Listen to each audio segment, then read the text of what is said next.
This is flesh of my flesh and bone of my bone. She shall be called woman. It was all woman when you saw me. Any real people in this room? Hi guys, welcome to my channel.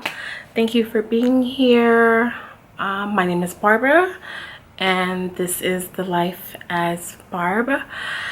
Today I kind of want to kick off a series that I'm going to call Mental Health Mondays.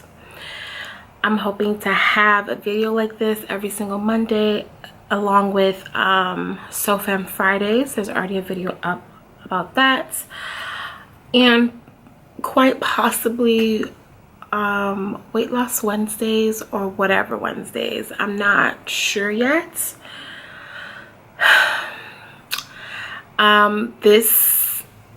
We're not glamorous yet. It's just me talking in front of the camera, hoping I can share my experience with you guys based off the title. I know why you're clicking. And hopefully we can create a community and have a conversation. I haven't recorded a sit-down video like this in a very long time, so I'm going to do my best to focus on the camera and not the viewfinder. Bear with me, it'll get better. Okay, so I'm definitely gonna try not to cry. I'm definitely gonna try to get out everything that I want to get out. I'm hoping that this video will actually go up when I watch it back. So it's been about a year and a year and 1 month since my father passed away.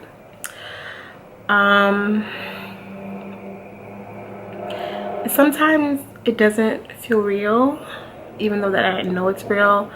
And his death wasn't sudden.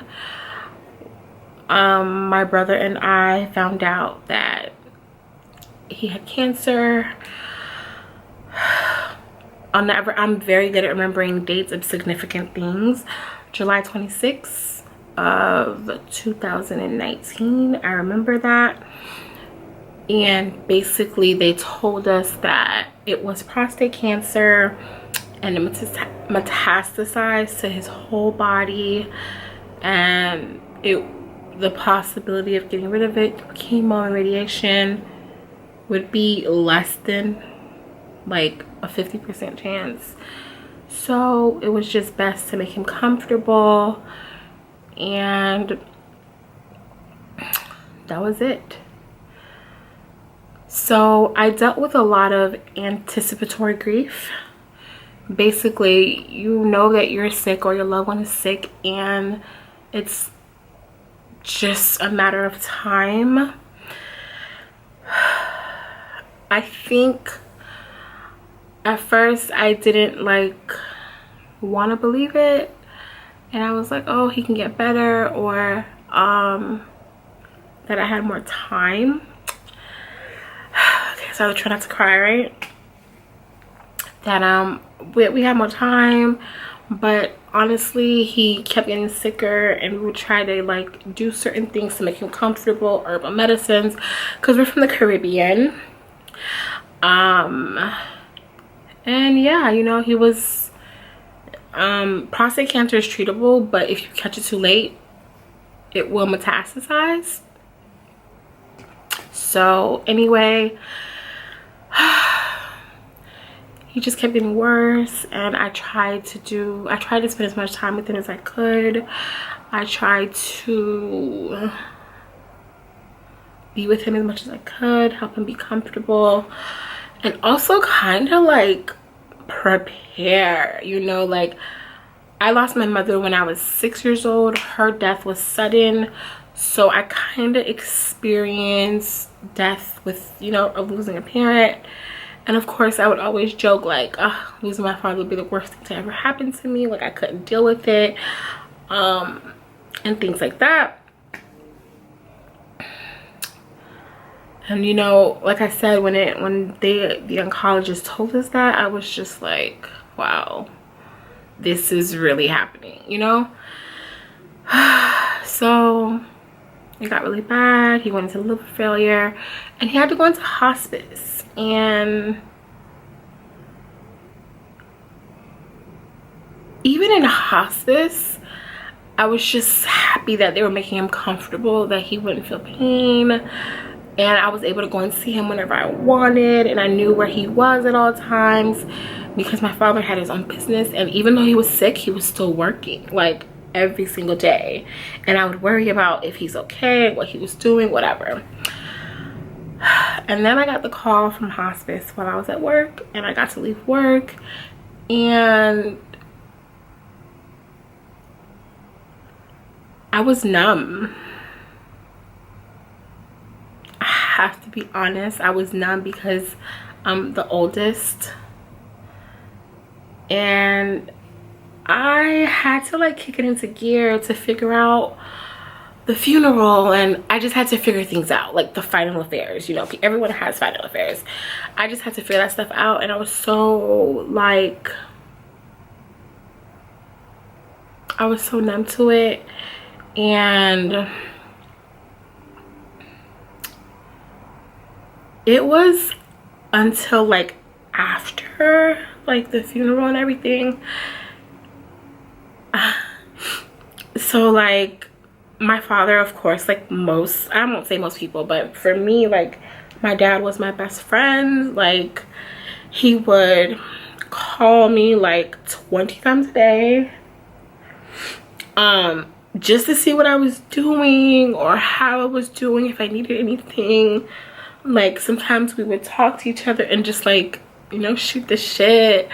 Or he would say, oh, what are you doing? Like, come to this area that I'm at, and I don't know, have lunch with me or have breakfast with me or come do this thing for me. Like I said, my dad had a business, so I would help him out with his business as he got older. And it really wasn't until like after the funeral that I felt like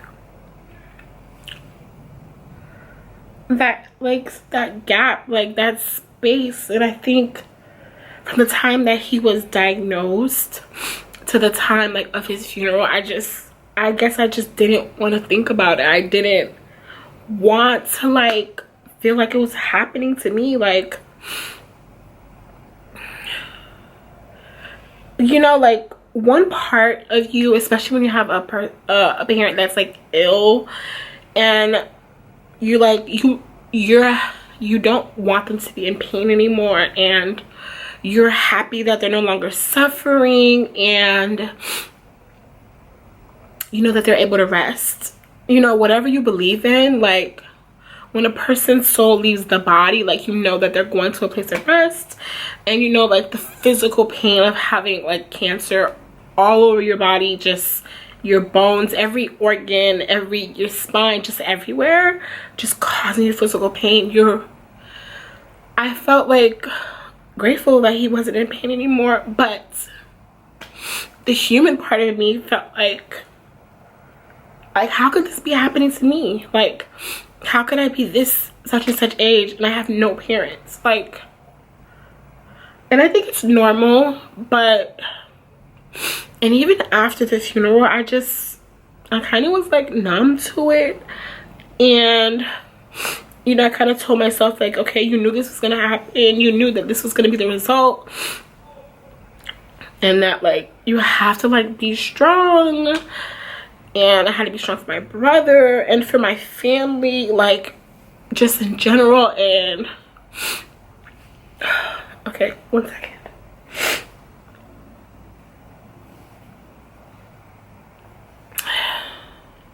And I almost never, like, even doing this, like crying like about my father, like I know I don't do that with anyone, because I almost feel like I have to be strong, or like because I've already been through the loss of a parent, that I can't have this kind of reaction. I don't know, that's just my mindset about it. Like, my best friend understands, and if I called her upset, I think she would get it. But I kind of feel like everyone's forgotten that I lost my father, right? And I have to understand that everyone has to go on with their life, and this is like a me thing. And I kind of feel like everyone just like thinks I'm okay. And I guess I'm making this video to let you know, like, even if you lost someone that you love through anticipatory grief and you knew it was coming and you probably prepared for it, or you think you prepared for it, and you're sad about it, it's okay. You can be sad about it. I definitely know that I'm not in a place where the grief is easier. It's only been a year and like a month since my father passed, and like I said, I think now it's just hitting me like this person's not here and they're never going to be here. And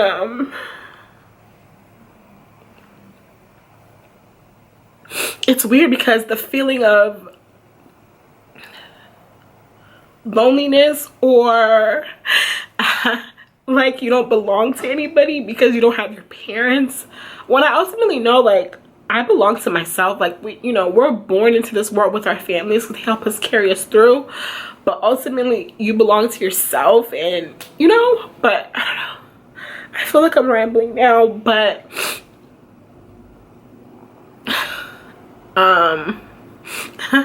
maybe it would have been easier to like just join a support group or something, but I definitely don't feel like that's what I need. Like, and I feel like, and I know there's other people that are in similar situations like me, and it's very interesting. Like, I think about, like, my father died March 11th, and I think March 12th or 13th the entire world's like shut down. So I know for sure, like, there's so many people my age group, younger, that have lost their parents like COVID, and they're coming up on their year or whatever. And I want you to know, like, it's okay for it to not still feel real. It's okay for you to want to break down and cry, like, and even if no one asks you, hey, are you okay, it's okay to let someone know. It's okay to still miss them. Like, of course it's okay to still miss them, but I say that, like, people around us, they go on with their lives like they should, but and sometimes you can feel like the only person that feels the void of that person not being there. And I guess that's why I'm making this video. And if you have a parent that's sick, as much as you can, like, cherish the time you have with them, and appreciate them. And if you just have older parents, like, spend as much time with them as you can, because we think that we have forever with people, and we don't. And we think like our parents are, like, you couldn't have told me a year ago that my dad wouldn't be at my wedding or wouldn't meet my children. I don't have any children, I'm not married yet, but you couldn't tell me that those things were not gonna happen for me, or my dad wouldn't be at the grand opening of my business, or you just never know what's gonna happen. And I don't want to be cheesy and say, oh, cherish the people in your life right now, because everyone doesn't have good relationships with their parents or whoever, and I get that. And of course I had a decent relationship with my father and we were very close, so I feel the pain differently. But yeah, I think that's all I'm gonna say. And I want to say, of course, there's resources, there's therapy. If you're religious, find your religious leader, journal,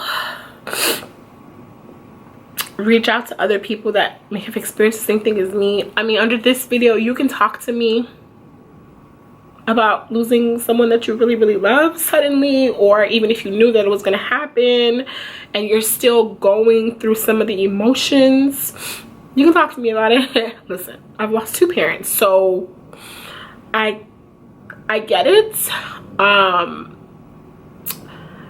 And I'm, like I said, I'm hoping to build a sense of community with Mental Health Mondays. And I don't want this video to be all sappy and sad, but I definitely live in the spirit of my father, like, every day. Like, even when I want to, like, just give up, or I don't want to do something, I think about how when my father was here, he never gave up. He ran his business for like 30 years. He had ups and downs, and he lived his life the way that he wanted to. And that's just my goal, is to have freedom in my life. And I live in his spirit when it comes to that. So I don't want to sit here and say, oh, like, it's all darkness, it's all sadness. No, but of course, I wish he was physically here. I wish his flesh was here. I wish he would call me 20 times a day. I wish I could see him. You know, I do wish those things, but I think that's just a part of losing someone, is that doesn't go away. Like, you don't stop wanting their physical being. But I know for sure that being an entrepreneur and going on with my life is something that he would have been very encouraging with, and something that he did for his own self. But yeah, so I don't know if I'm gonna post this, but I hope you found some comfort in this video. And yeah, all right, goodbye. This is flesh of my flesh and bone of my bone. She shall be called woman. It was all woman when you saw me. Any real people in this room?